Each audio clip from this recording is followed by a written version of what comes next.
as I just stated, because I'm pregnant, I'm still available, but I've been realistic about what the dating world would look like. You know, you meet a guy and be like, oh, by the way, I'm pregnant.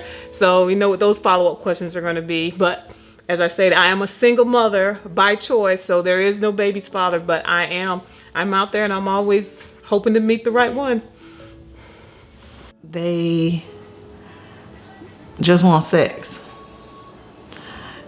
I have not found someone who really wanted to build something more than just sex. And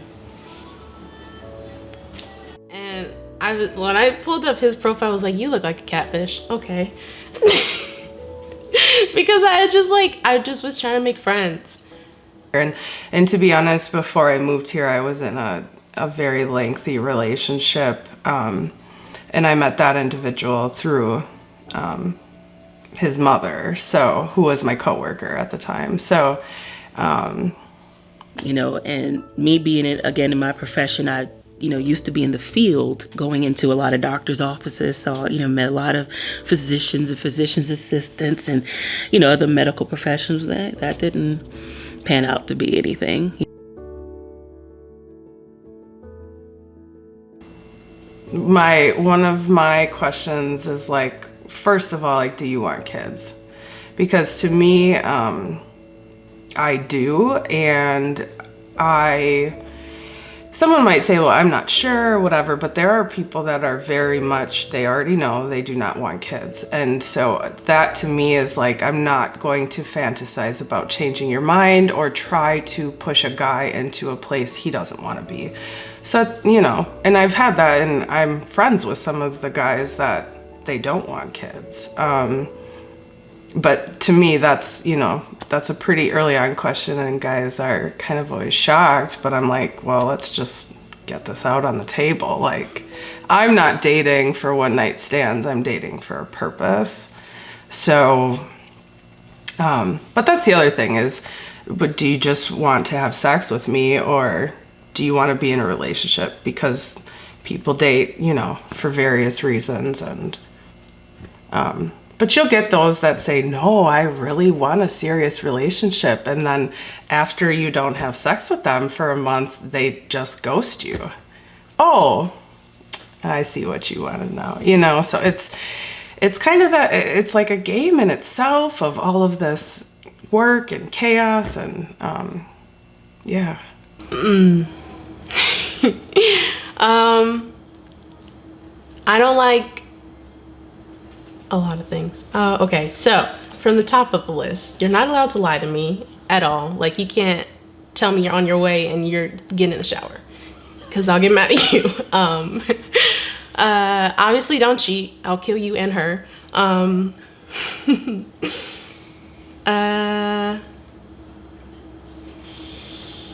You have to somewhat be attractive. Like, I'm not attracted to unattractiveness. You have to be confident. Then laughing at me. Stop it. Okay. Attractive. I like attractive people. I like people who are confident. I like people who are generous. I don't like stingy, greedy people. I like open-minded people who would maybe want to go on a hike one day and the next day you want to sleep all day, because I'm that way. People who can be versatile. I don't really care so much about like height. I think that's a weird stigma to have. You're like passing up good men just because they're like shorter than you. It's not a big deal to me. Yeah. I laugh because it's like, as a woman, we have our internal deal breakers, like when you're talking to your girlfriends, like, girl, if he don't do this, like I was, laughing, and I was like, we grown folks, we like intimacy, and, eventually I want to have sex again. It's like, I'd be like, you got to come with your list of what you don't do, because there's certain things you got to do to be in my world. I'm at that age now. I feel like I know my body. I know what I like, and I need a man who's willing to, we got to be on the same page when it comes to those things. So those deal breakers, I have my list of them. I'm not going to get into graphic details, but I know what I like and know what I want, and I've settled for less along the years, and I'll, I won't do that anymore. And then I probably have the other ones, probably like I would hope a lot of women have. I don't deal with anybody putting their hands on me. It's hard for me to deal with you raising your voice. I give it to you here and there, but I don't like anybody who comes at me that way because my nerves get bad. No smoking and all of that. And then I probably couldn't deal with anyone who couldn't get along with my family because right now I've leaned on them for so much. Definitely my step family, that you have to be able to get along with my step family, my stepmom and stepsister. That's very, very important to me because I know it won't work if that doesn't happen. But I just had to answer that. Deal breakers at this age are small children. I'm just going to be honest. Children, I understand men come as a package deal. Children didn't ask to be here. But, once it comes to me, I don't have any kids. So I don't ever want to deal with a man that is so wrapped up into child support. Let's just go ahead on and say it. It's like all of your funds are, you're struggling and you're working multiple jobs because you have to pay this child support. And then if I want to see you, I don't want to have to hear you say, well, it's my weekend to have, little Ray Ray. So now I have to sit, and take a back seat. And, if I want to see you, I want to see you, not you and Ray Ray. We're just getting to know each other. Ray Ray is part of it. Yes, again, the child next to be here. But, and I will get to know Ray Ray, but not right away. So deal breakers to me at this age are small children and or men that have children by multiple women. That's another thing because women sometimes can be bitter especially if they're not over the man, and they will utilize the child as a pawn.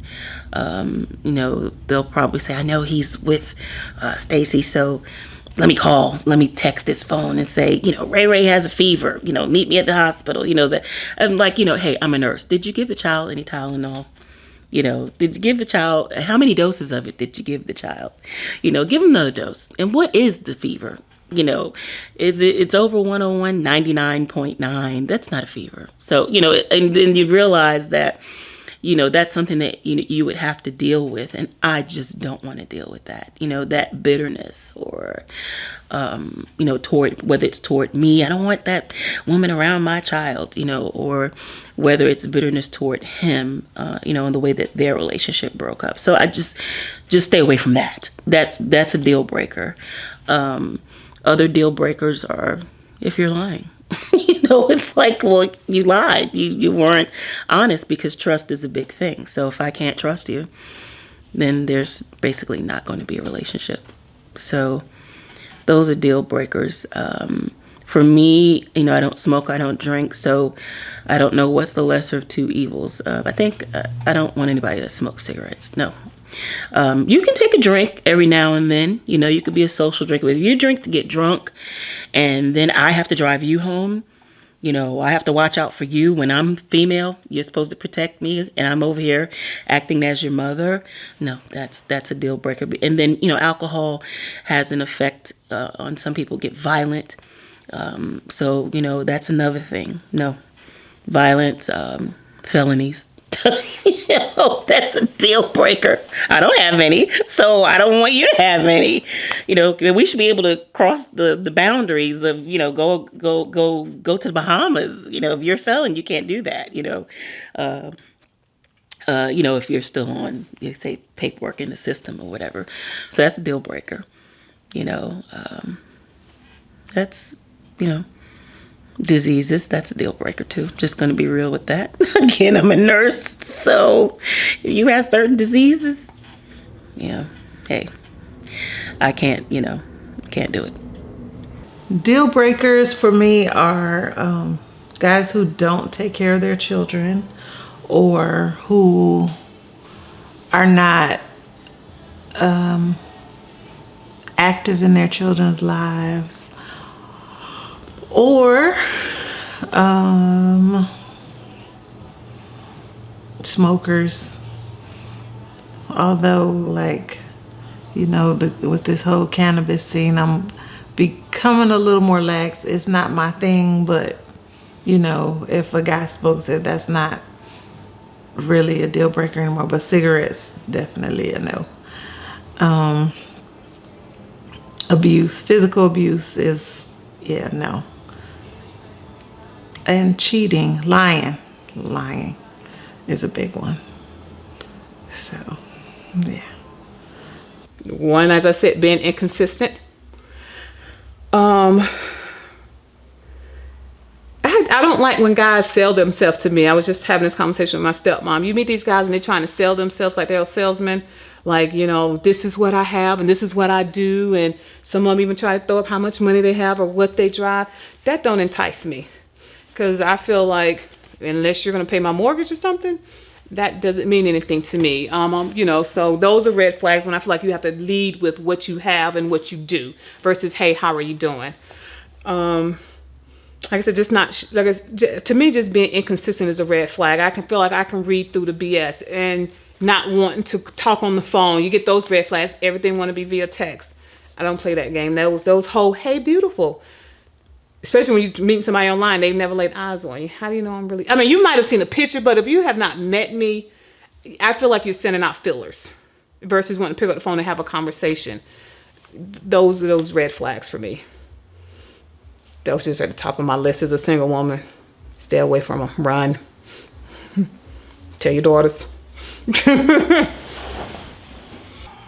Crazy exes.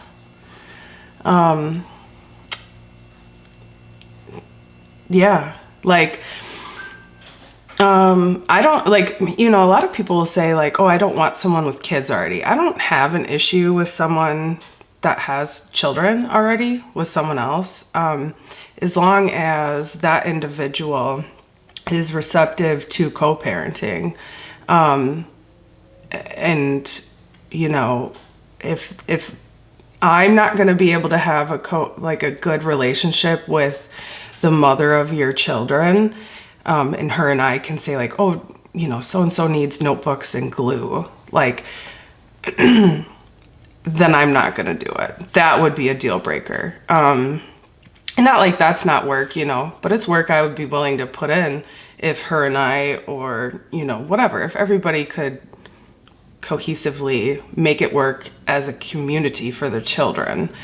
But I would say that would be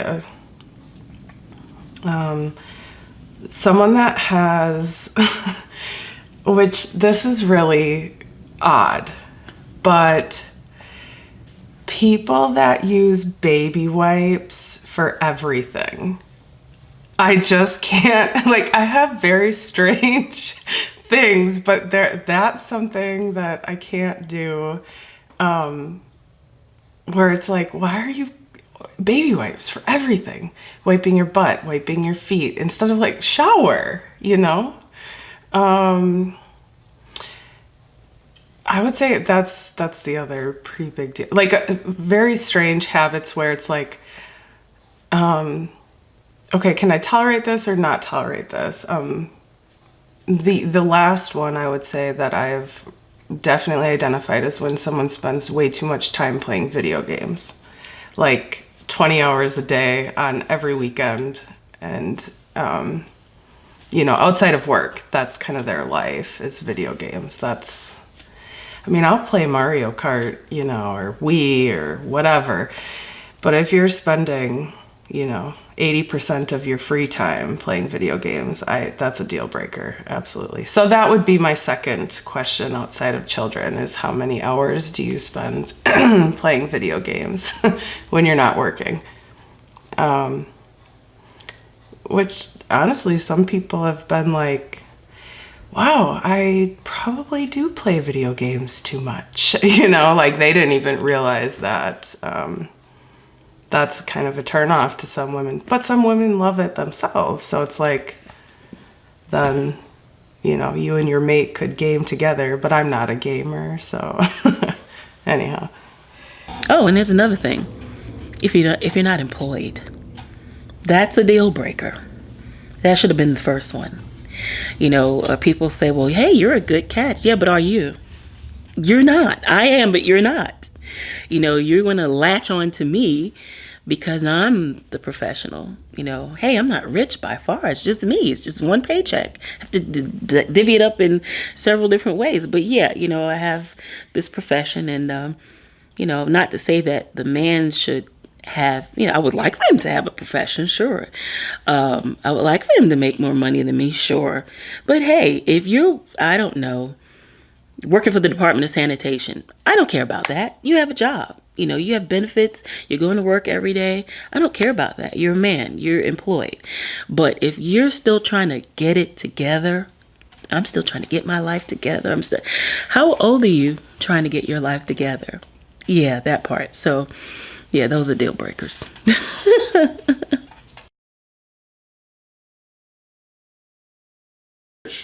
That relationship with my dad, because he didn't get married till he was older. I think I was probably about 35, 34 when my dad got married, and I was actually lucky enough to be there when he married.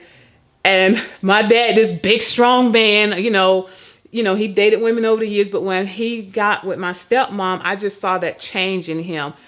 And it's just amazing. I could be talking to my dad and don't let his wife call my stepmom, and he's like, I got to go, baby. My wife calling me. I'm like, you just talked to her 5 minutes ago. They talked on the phone 5 or 6 times a day. I mean, when he talked to me, his concern for her, like he was like, I just had to put some money in her account. I ain't even gonna tell her because I know she ain't gonna ask me for nothing. Just seeing how he was always concerned about how she was doing. And after he died, just hearing my stepmom said, just to hear her just talk about, like, she didn't want for much, but I remember she wanted this fireplace, and my dad was, I ain't getting that fireplace. 2 days later, what was in that house? That fireplace. I'm like, you talked all that too, but my wife, I got to make sure she happy. And this is probably one of those black moments. I was at my dad's house, and we were sitting around in the room watching TV, and my dad was sitting on the couch. My stepmom went and got the rat tail comb and some grease. She sat down in between my daddy's legs, and he parted her hair and greased it. I was like, oh no. Right there, my daddy, this is like my daddy. And I'm looking at him like, why are we doing it? Y'all gonna do this in front of me? And she was like, my husband, don't be jealous. And it's just those things that you just do. And I just saw that, and I'm like, God, that's what I want. It's not important, grease my hair. Or wash it. He would wash her hair. He would be in there trying to flat iron it for her. Just those things that, to me, it's the simple things. I think sometimes we overcomplicate it. But I'm really just looking, the man, I feel, this is something I just said. I said, the man who don't tell me what I have to have. Don't tell me you need to cut your grass. Let me come home and my grass is cut. Don't tell me you need to go do this. Just, hey, can I come take your car and put some gas in it? Or I'm into those simple things. And I think for men, men look at me and think I need all of this stuff. And that's good here and there, but it's the small stuff. Do you need me to do anything? Oh, I see this needs to be fixed. Let me come up, let me help you put that together. That's the stuff that gets me more than a Ruth Chris meal or a Capitol Grill meal. And I feel like that's what I haven't found. It's the man who's willing to do those simple things and not always trying to impress me. Do I like a nice dinner? Yes. Do I want to dress up and go out? Yes. But that doesn't keep a relationship. It's those small things where I know you knew that's something, that you cared enough to me to know what I needed in you, and you did it. Well, definitely not my parents, because they were divorced and they did fuss and argue. More so, I guess, any positive relationships where, like in movies, I'm a big movie person. So I always love the relationships, where they, play around and joke around and flirt and, just have fun together. And that came, I guess, more so from movies. I haven't seen a whole lot of successful marriages, up close and personal. So, and I mean, I guess, one could say that it's more, what I've seen is more of a fairy tale. But, while I know that no relationship is perfect and you'll have differences and disagreements with anyone, I do believe that that type of love is possible. Well, I always tell this story. My mother was the oldest child, and she had 4 brothers. So I always say that I learned a lot about men from my 4 uncles. With all those different personalities, 4 different personalities. I had the Papa Rolling Stone uncle. He just had so many women. It was like ridiculous. And may he rest in peace. But, then I have, the uncle who, has a profession. He's retired. All my uncles are retired now. But, I'm the since my mother is the oldest child, I'm the first grandchild. So, then I was a little girl at that point. So my uncles are like, oh, this cute little girl. My mother always kept me up so cute as this little chubby girl. And so they took me everywhere. So they, when I would be with certain uncles, the ones that were not faithful, they're like, okay, now remember, this is her name. I get the little conference, with a pep talk or whatever, a little briefing. And I was like, oh, okay. So then I was like, okay, now this one is that one. Okay, now I have to remember this. So as I got older, I remembered how that particular uncle operated. So when it came time for me to date and know men, I was like, okay, which uncle is this? Which uncle is he? And it was true. I'm like, this is like my uncle. I don't want to say his name, but I'm like, this is my uncle, this one, or this is my uncle, that one. And I was like, wow, this is like so amazing to see the characteristics in the men that, I was starting to date that was similar to my uncle. So the family, if they really influenced me, So when it came time to me to, date men or, those that want to play the trickery, I was like, you know what? I had 4 uncles. You can't trick me, And, hey, where I'm from. Did you forget where I'm from here? Over here?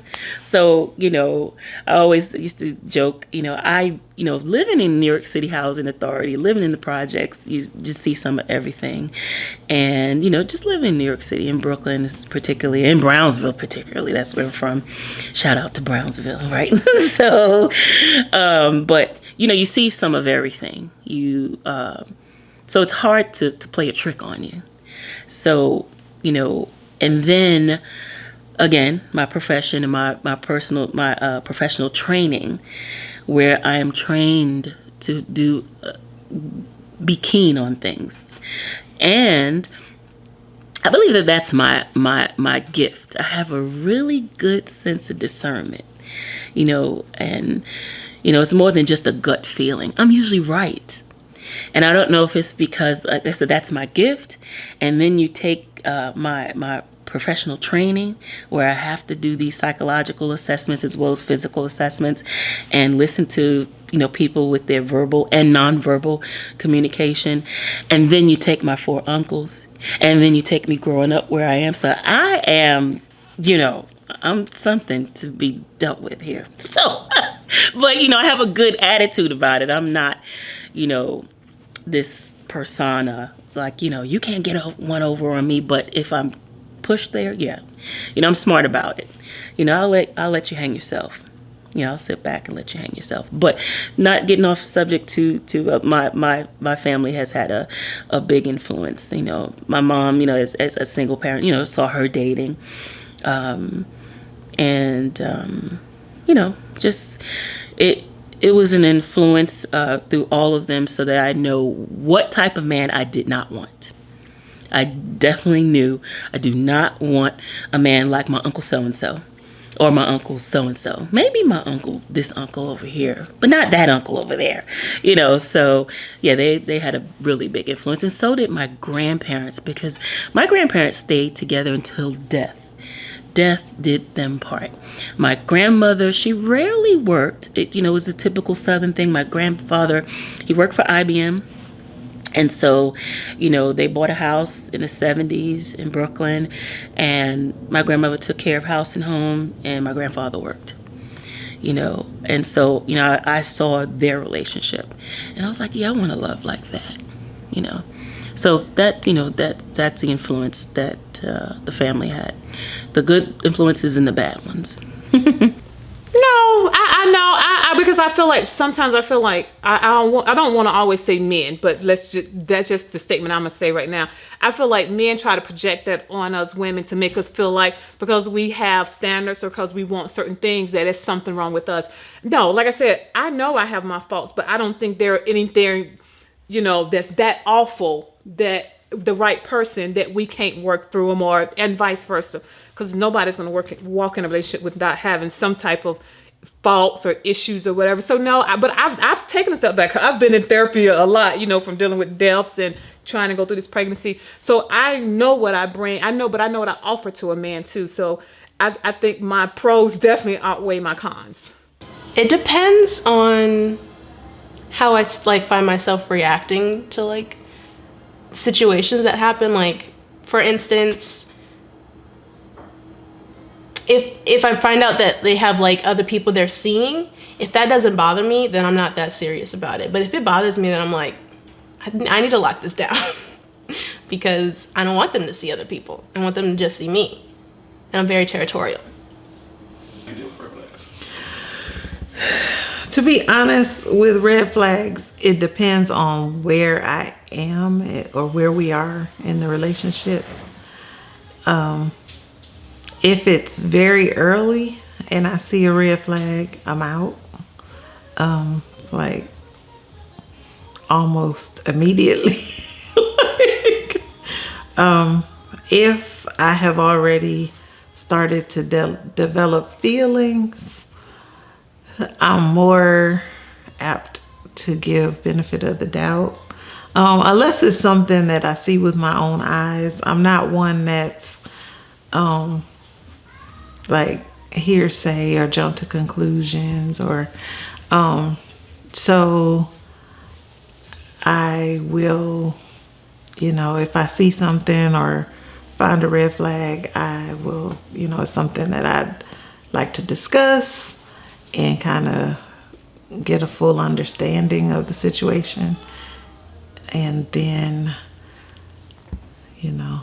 ultimately, if there's too many red flags or,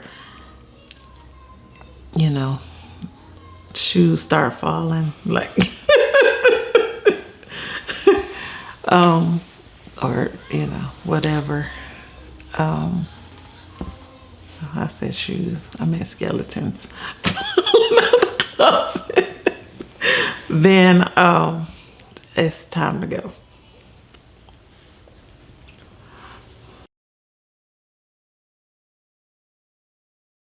Introducing that person to your family or friends?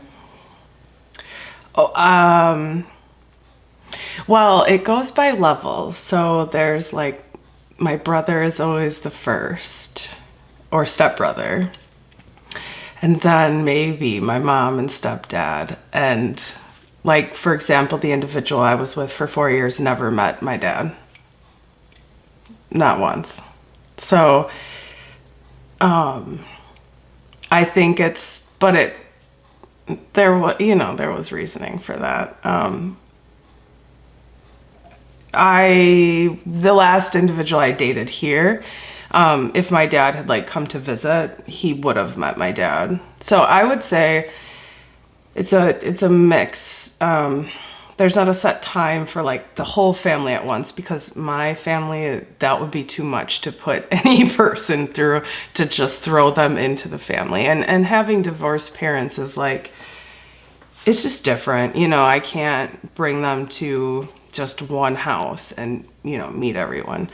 And that's fine. I don't have an issue with that. And I think probably some people like that. But yeah, I would say there's like levels to it of like, if you can beat level brother, then you can go to level mom, and then you can go to level dad. But I guess I've never thought about that. I think it's a feeling of I feel ready, rather than a time frame. So That's a hard one. If I had it my way, I probably would take a lot longer to introduce people to my family. But because I am younger and my family worries about where I am, I feel a little bit of pressure to introduce them sooner because I want my family to be comfortable with me being out with that person. But I don't have a specific time frame. It's just like, if I feel like they're not crazy and I feel like my family's gonna like them, then I'll bring them around. But if I feel like they're gonna be weird, then I either don't show them to my family yet, or I take a step back and I'm like, if you can't be around my family, I can't be around you. I think it's more of, I don't want him to meet someone that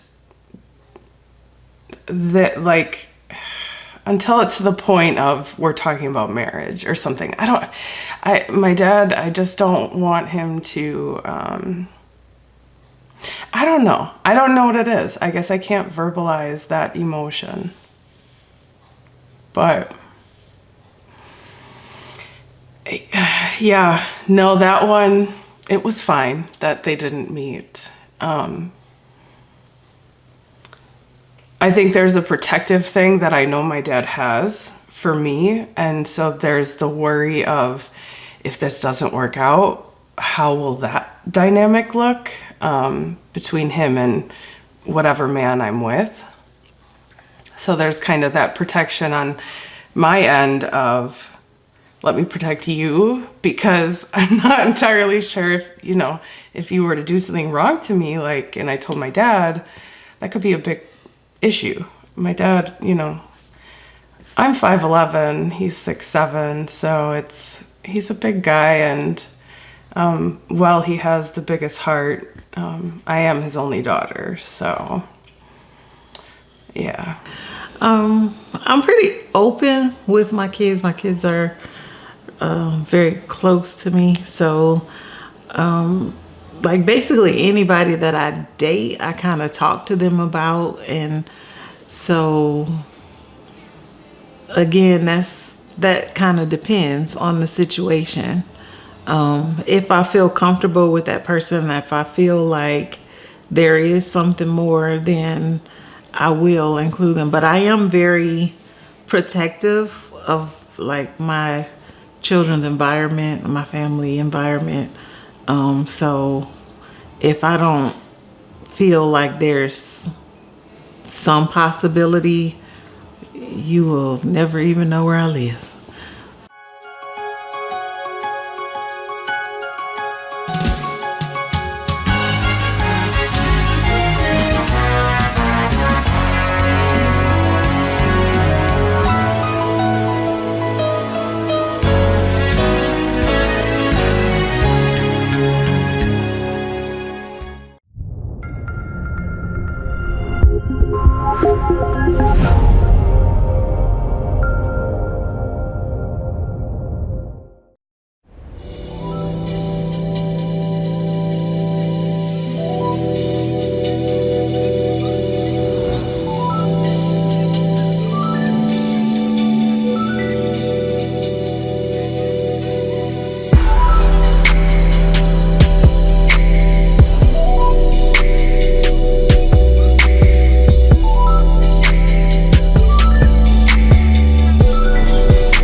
exclusive, that's what I'm looking for. So it doesn't take me long.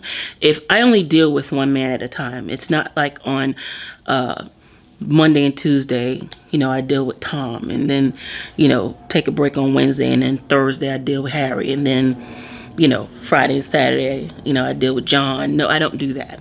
So if, there's someone that I've met, I only want to deal with him. I want to take the time to know him as I want him to take the time to know me. So that's very important for me because, in my profession, again, I've taken care of a lot of people who've died from HIV and AIDS, and, or any other communicable disease that, unfortunately leads to their demise. And I don't want to be that person.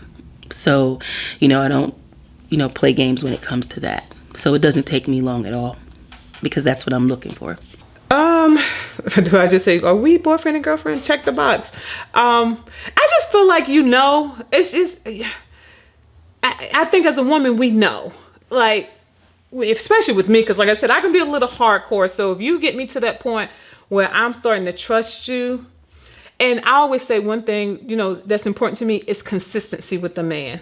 Because if you're a man of your word and you're consistent, that's what pulls me in. Because I look for that. Because I look for you to deviate from what you say. Because I'm always listening to what you say. Are you going to be the man of your word? And like I said, are you going to be consistent in when doing what you say you're going to do? So when you start doing those things, the more you do it, the more you gain my trust. And then, well, and I always say one of my dating things is, I got to be able to come to your house. Like if I can go to your house and just lay around on a Saturday and a Sunday and just be there, then, that's one of my little dating rules for myself. Because, that says a lot. Because a lot of times guys don't want you in their space if they're not quite right. So, I have those little dating quirks that I just put out there. But I just know when you're, like I said, when you're consistent in meaning what you say and showing up, I feel like I'm old enough to know. And then if I start having those feelings and you get to meet my ex, you get to meet my family, I really like you because I don't introduce in just to anyone. Probably over the last 15 years, I've only introduced 2 guys to my dad when he was alive or that I would even take home. I don't think for me it's ever been so much of a decision as it's been, I think this is a time to bring up the conversation and see if we both feel the same way about it. And I've honestly only had that once since I've moved here. Prior to that, I just never dated multiple people at the same time. And still to this day, I'm really not that good at dating multiple people. Like if I'm putting forth the energy and effort into one person, it's generally just that person. But I understand and respect that, they're probably dating around themselves. But I think for me, it's just to have an open conversation about it. Are we at a point where we feel we're going to be exclusive, yes or no type thing? And I remember having that conversation and saying, like, if you're not in a place to talk about it, that's fine too. But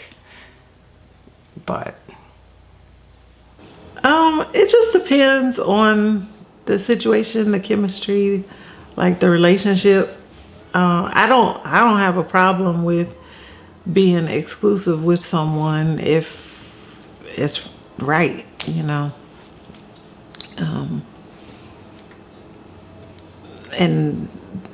I mean, I guess that's situational as to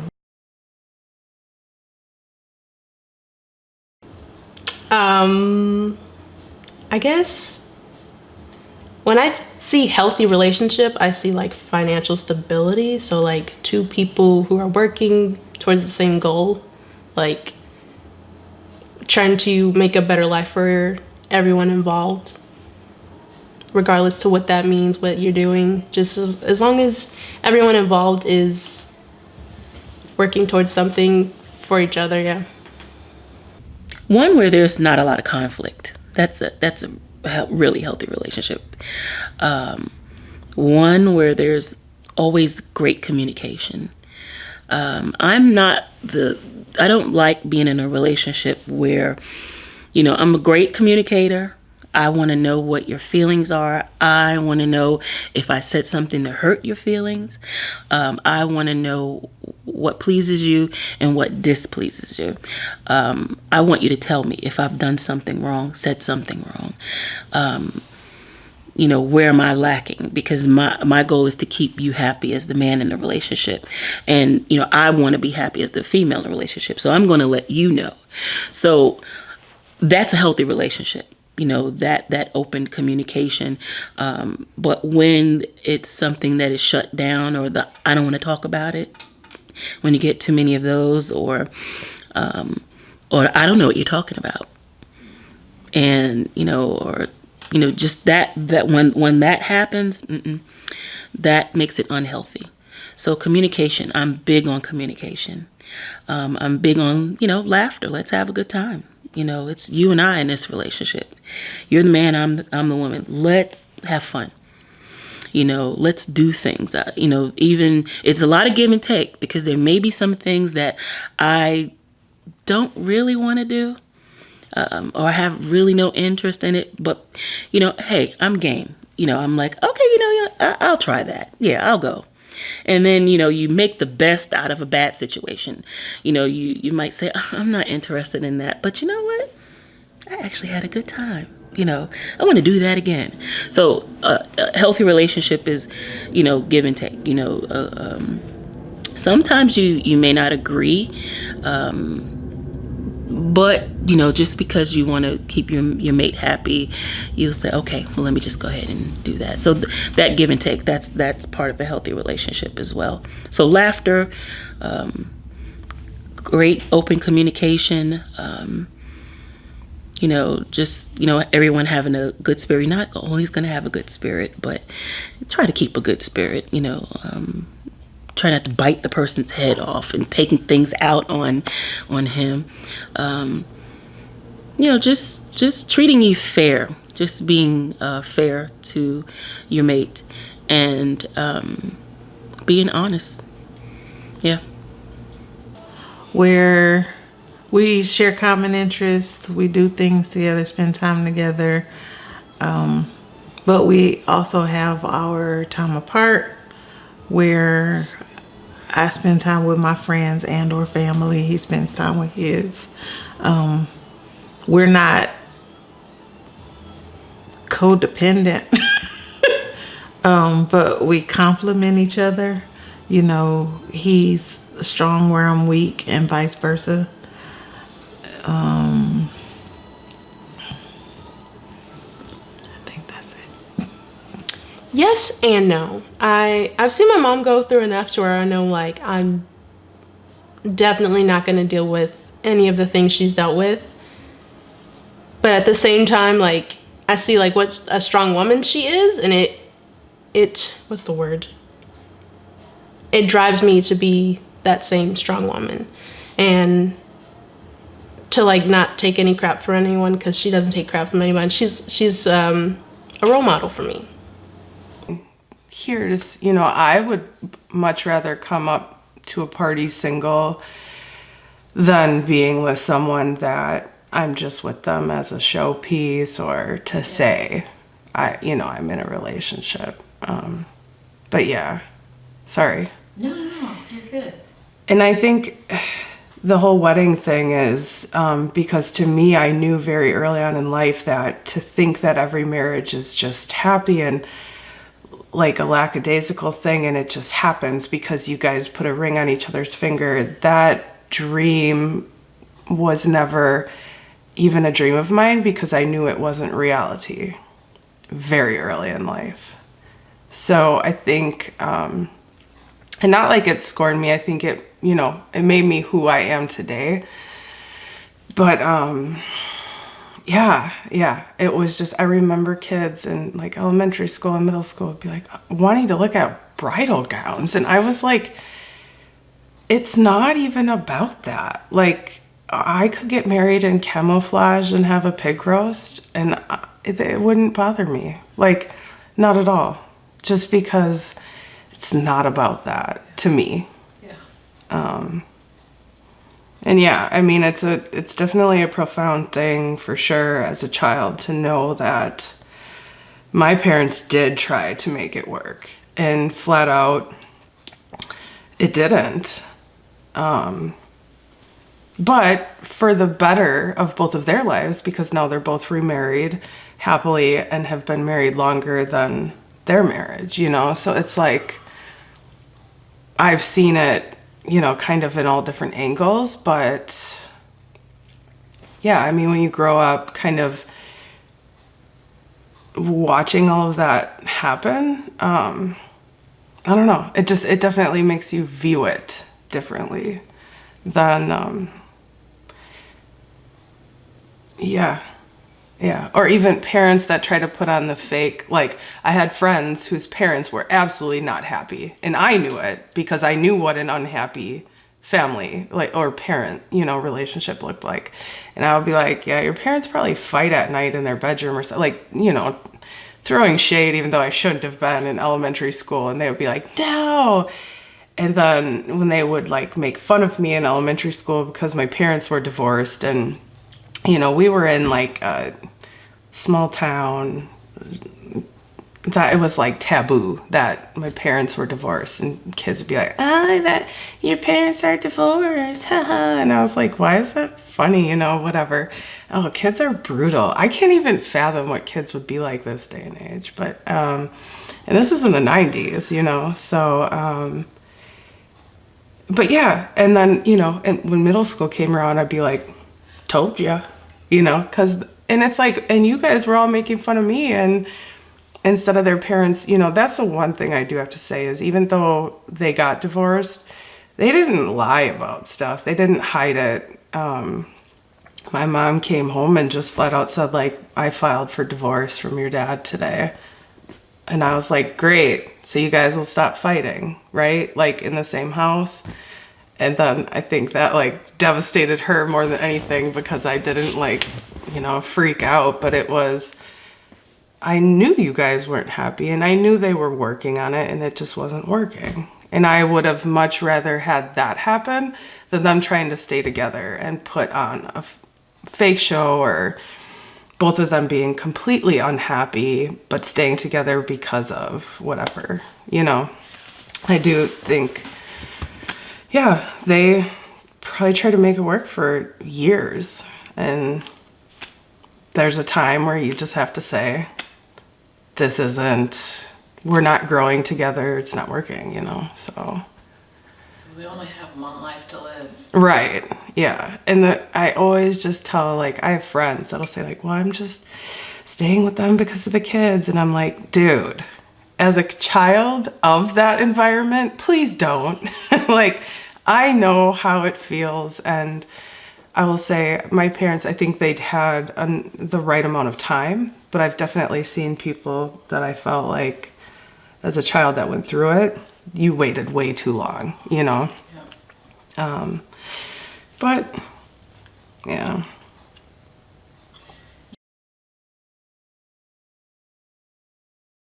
But I just think about probably one of the best relationships I have. So, and I say that because we met organically. I actually was going to meet him because one of his friends met his friend online. They were in town from New York. We all went out. His friend was an ass. He was one of those guys. I could tell he just thought that he was gonna come back to my house and get some. And he was just the way he was coming at me. What are you doing later? You know, you want to come over? I'm like, no, I don't know you like that. And for whatever reason, Kevin was just sitting there, and we were just, and I knew that's why I say women know. He looked at me, he gave me a look, and I was like, he's interested in me. And me and him kind of started just talking, and we all left. And ended up calling me that night. And I was like, why are you calling me? Your boy was trying to holler at me. So what's your angle? You know, of course, I'm like, he's like, nah, I want to apologize for him. But I just wanted you to know I was interested in you. And we just started having a conversation. And he was in town. He has a house here. And we ended up going over, you know, I ended up the next day going over for breakfast and, you know, playing some pool. And we just had fun. He won't trying to come on to me. We just had fun and talked and laughed. And I say it was the best relationship because both of us was attracted to each other. It was just low key. He wasn't trying to get anything from me. We just talked. I knew he was attracted to me. And it just ended up being, he was somebody that I could just trust and I can share things with him. It was consistent. He just called, he was always in contact with me, and he lived in New York, but he came here a lot. It was just, he always made sure I knew what he was doing, where he was at, what was going on. We communicated on a regular basis. I was able to share my fears, wanting to have a baby, hoping to maybe one day be married. It was just being open, and I felt like he was open with me, and then but it was just something about being able to be open with him and him being open to me. And I know for men, I like when I feel like a man is being open with me and sharing with me, because I think a lot of times men tend to put up because they don't want to feel weak. And I think for me, because I'm so strong in a lot of parts of my life, I want someone I can be vulnerable with. And then I think I look for the same from a man, to just, let's be able to share, let's have that bedroom talk. And that's really just hard to find. And for me, I think when I have that, I will know that that's the man that I need to be with. And I have not, even with my ex, I did not have that level of intimacy with him. And I need that. Well, I will. So the last one that I dated, I saw a future, but he was more like, oh, I'm not ready.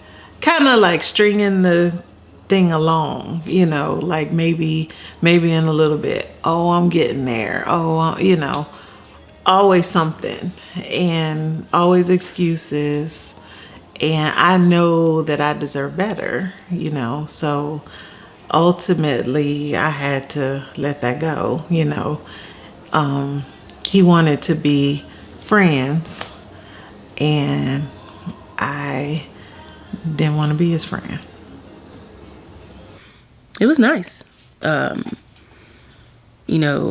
It was nice until he cheated. It was nice until he cheated. Oh, he was, one of those that was always, he called when he said he was going to call. He showed up when he said he was going to show up. He saw to it that my needs were met.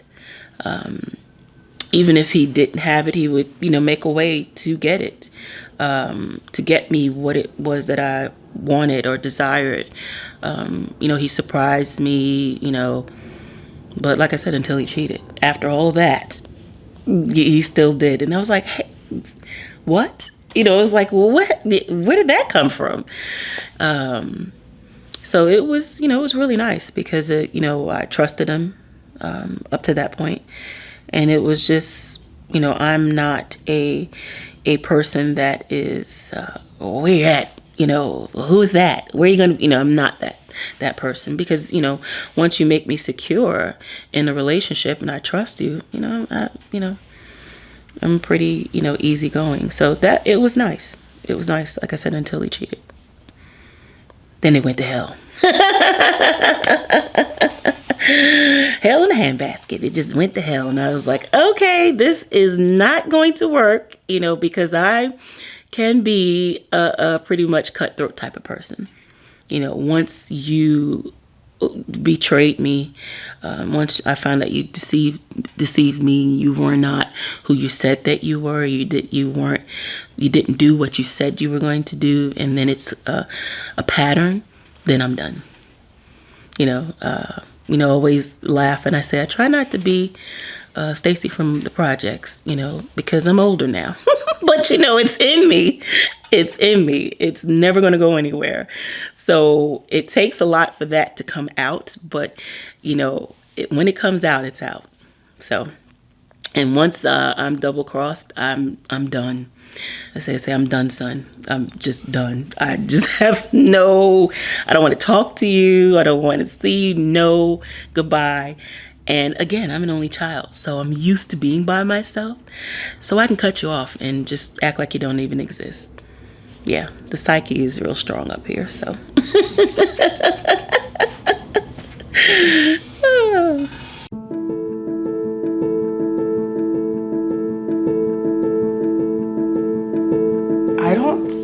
like, I don't have, it's the same as like, I've never envisioned my wedding. I've never planned it. I don't know what kind of ring I would like. Like, I don't have these fantasy, imaginative things in my mind. And I think, yeah, to your point, I don't think there's such thing as a perfect person. I think there is the most compatible personality to mine.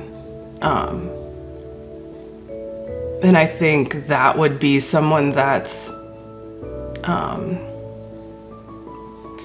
a good listener. All right, well, we'll start with physical because you have to be physically attracted. Now, I know that I am not shaped like, I don't like to always say her name, I always say this, but because she's referenced, Beyonce. Okay, I said it. Shout out to Beyonce, but, it's like, oh my gosh, enough. But, see, I'm not, it's just like on overkill. Great talent, take nothing away from her. And, hey, I wish I was her, in a way.